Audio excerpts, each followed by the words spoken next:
If you thought the Trash Pandas was an already unique enough name, get ready for Lunáticos de Rocket City, the alternative identity in the 2023 Minor League Baseball Copa de la Diversión.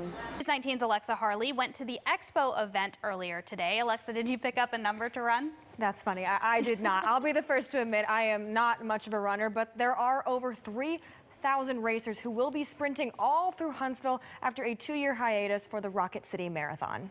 After what felt like a record of injury list moves this year, Byron Buxton will be out for the rest of the season. Now, Byron, he hurt his knee all the way back in April in Boston, but continued to compete. He even earned an All-Star Game nod where he knocked a home run against the nation's best. This front office and this organization, they rave about your ability to adjust as you face the lineup more in a game. What are you watching to make those adjustments? Well, there's a new sheriff in town, but he's not new to the area.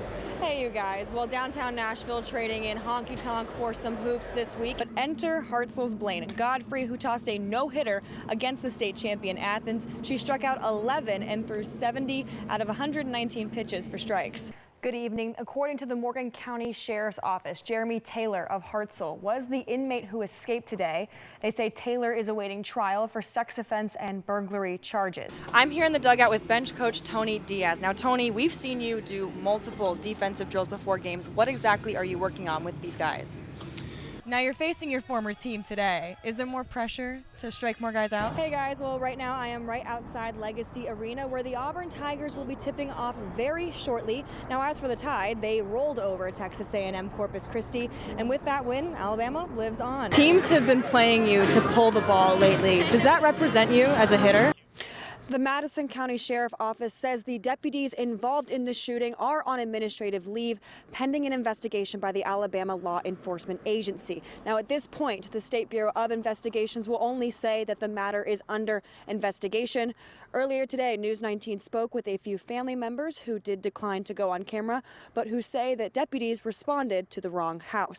Josh Lyons, also known as Gator, was tucking himself in for the night when the winds picked up.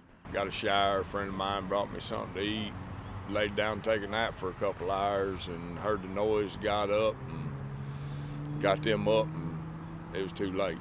The building started coming up around us and everything. When I came to, we were in a field over there. This is roughly where he and friend Kristen Cagle landed after being thrown nearly 100 yards from an attached apartment to H&L Custom Cycle. And when Gator came to, all he saw was flashing blue lights. Kind of found shelter. It was raining, found shelter in a shed over there, and then when I seen all the blue lights and the red lights, I knew she was hurt. He sustained a concussion and bruising all along his body. Christina Waldron, manager at H&L Custom Cycles, said Gator came right back to work once he was out of the hospital. Oh yeah, he's such a hard worker, has the best heart. Literally straight home from the hospital, he made me bring him to the shop, and he was out here in his paper blue scrubs with his boots that we found and just working away, and he has not left since. Literally, he stayed overnight and he's still here. And I will have more for you on the extensive damage caused by that EF3 tornado coming up tonight at 6. In Hazel Green, Alexa Harley, News 19. Natasha, a full year of invasion, bombings, and death is what the Ukrainian people have endured. And here in Huntsville, many people from all walks of life have come together to show support for the country. It's been a year of a full-scale invasion and genocide made by Russia against Ukraine. Dozens of supporters gathered in Big Spring Park Sunday afternoon to share stories, gratitude, and solidarity with Ukraine.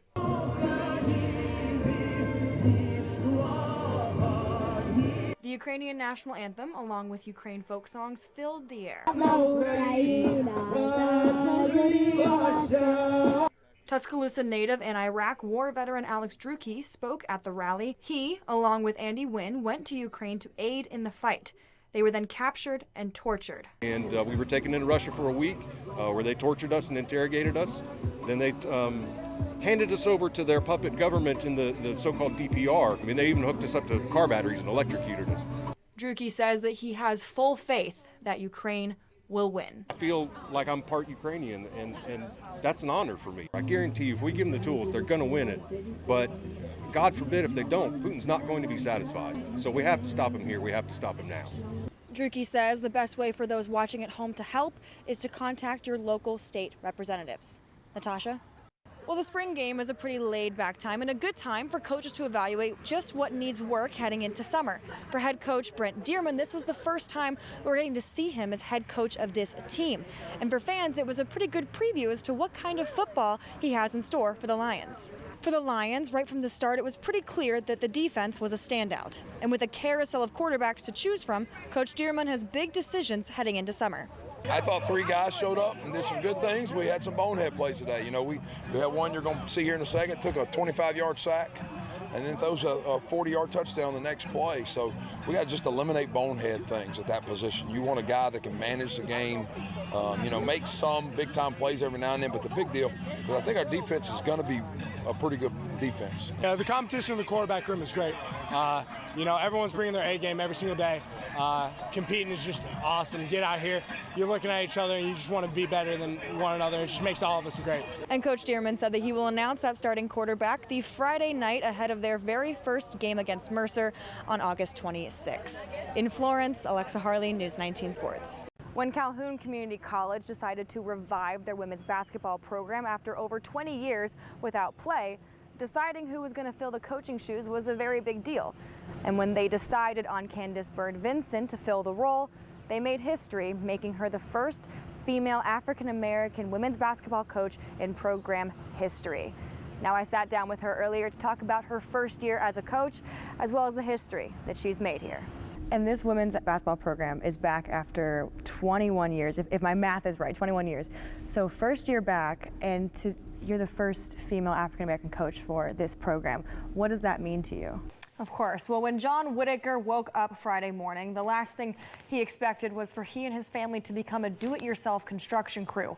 And following the severe weather and intense wind gusts that morning, a tree toppled right onto the trunk of his 2004 Suzuki Lorenza. Yeah, I was watching these trees over here and I saw them swaying. This one cracked and I seen it and I was like, oh, there goes the car, man. I knew it. Got it. You can see here that the entirety of the tree smacked directly onto the car. And once the winds died down, John, his wife Tina, neighbor Willie, and friend Cliff all rolled up their sleeves together, taking chainsaws to cut up the trunk off of the trunk. He told me it took nearly 4 hours to remove the tree, and once it was cleared, he took the Lorenza for a spin down the block. It can be replaced. Even hours later, there is still debris and destroyed trees piled up in his yard, though John says it's a new toy for his dog Apollo. And despite totaling his beloved car, John could still find some humor in it all. I make fun of him for having, there are 2 driver's licenses in the house, so he has 2 vehicles for each driver. Now it's down to 1.5. John also said that since his car is still technically operational, you know he can drive it, maybe keep an eye out for him on the roads, even catch a glimpse of him the next time you run errands.